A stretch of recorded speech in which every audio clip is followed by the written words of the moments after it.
कधी विचार केलाय? एखादा पक्ष लाखो कार्यकर्त्यांच्या घामावर उभा राहतो, दशकानुदशके संघर्ष करतो, जनतेचा विश्वास जिंकतो, पण एका रात्रीत त्याच पक्षाचे दोन तुकडे होतात। एकाच झेंड्याखाली लढणारे नेते अचानक एकमेकांचे शत्रू का बनतात? एकाच विचारसरणीवर चालणारे लोक दोन वेगळ्या मार्गांवर का निघून जातात? आणि सर्वात महत्त्वाचं, या फुटीमागे खरंच विचारांचा संघर्ष असतो की सत्तेचा खेळ? महाराष्ट्राने गेल्या काही वर्षात अनेक मोठ्या राजकीय फुटी पाहिल्या।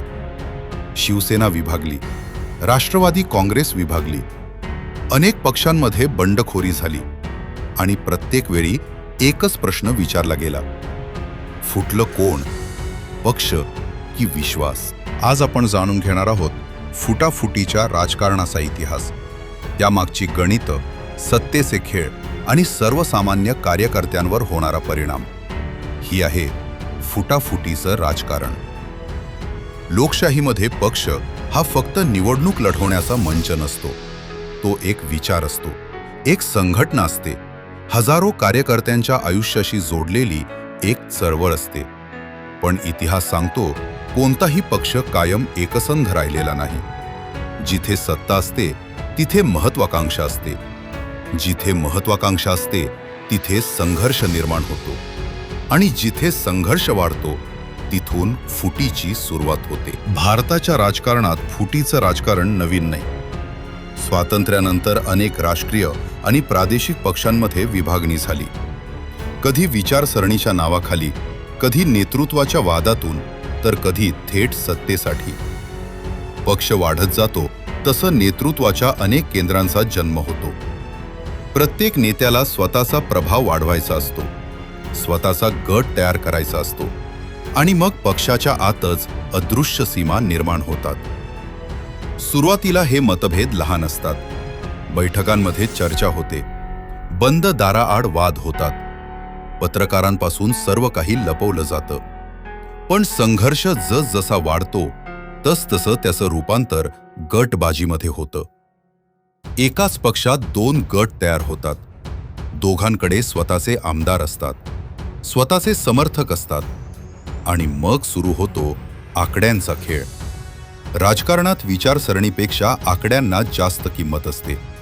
किती आमदार, किती खासदार, किती जिल्हाध्यक्ष, किती कार्यकर्ते, यावरच भविष्य ठरतं। म्हणूनच फुटीच्या आधी अनेकदा दिसतात गुप्त बैठका, रिसॉर्ट पॉलिटिक्स, रात्रीचे प्रवास आणि अचानक बदलणारी राजकीय समीकरणं। फुटीचा सर्वात मोठा फटका बसतो तो कार्यकर्त्यांना, कारण त्यांच्यासमोर प्रश्न उभा राहतो, नेत्यासोबत जायचं की पक्षासोबत? वर्षानुवर्ष ज्या पक्षासाठी काम केलं, ज्या झेंड्याखाली संघर्ष केला, त्याच झेंड्याचे दोन तुकडे झाले तर सामान्य कार्यकर्ता गोंधळून जातो। पक्ष फुटल्यानंतर सुरू होते खरी लढाई। नाव कोणाचं, चिन्ह कोणाचं, कार्यालय कोणाचं, वारसा कोणाचा? हा संघर्ष फक्त रस्त्यावर होत नाही, तो न्यायालयात जातो, निवडणूक आयोगापर्यंत पोहोचतो आणि अनेक महिने सुरू राहतो।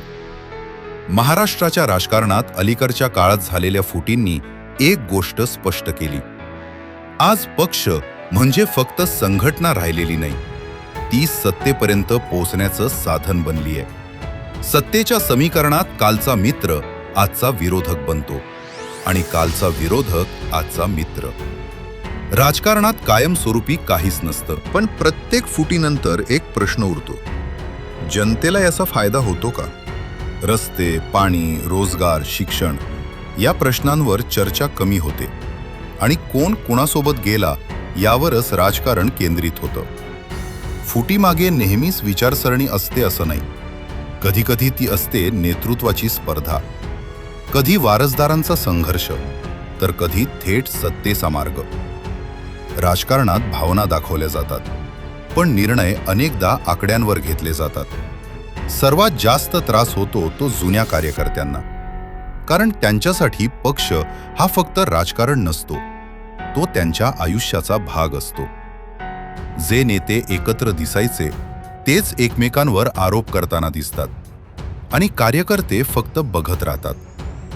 काही फुटी यशस्वी ठरतात, नवीन पक्ष मजबूत होतो, नवीन नेतृत्व उभं राहतं.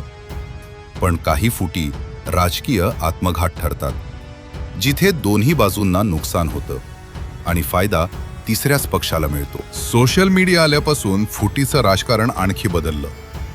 पूर्वी संघर्ष बंद दाराआड व्हायचा, आता तो थेट जनतेसमोर होतो. एका ट्विटनं, एका पोस्टनं, एका व्हिडिओनं राजकीय वातावरण बदलू शकतं. लोकशाहीमध्ये मतभेद असणं चुकीचं नाही. मतभेद हे लोकशाहीचं सौंदर्य आहे. पण मतभेदांचं रूपांतर जर फक्त सत्तेसाठीच्या संघर्षात झालं तर त्याची किंमत संपूर्ण संघटनेला मोजावी लागते. इतिहास सांगतो, पक्ष फुगतात, नेते बदलतात, समीकरणं बदलतात, पण जनता कायम राहते. मतदारच शेवटी निर्णय घेतो, कोणाला साथ द्यायची, कोणाला नाकारायचं आणि कोणावर विश्वास ठेवायचा. फुटाफुटीचं राजकारण पुढेही सुरू राहील. नवीन पक्ष निर्माण होतील, नवीन गट तयार होतील, नवीन नेते समोर येतील. पण प्रत्येक वेळी एक प्रश्न कायम राहील, फुटलं नेमकं काय? पक्ष, नेते की जनतेचा विश्वास? कारण राजकारणातील प्रत्येक फुटीची कथा फक्त सत्तेची नसते. ती विश्वास, निष्ठा, महत्वाकांक्षा आणि लोकशाहीच्या भवितव्याचीही असते.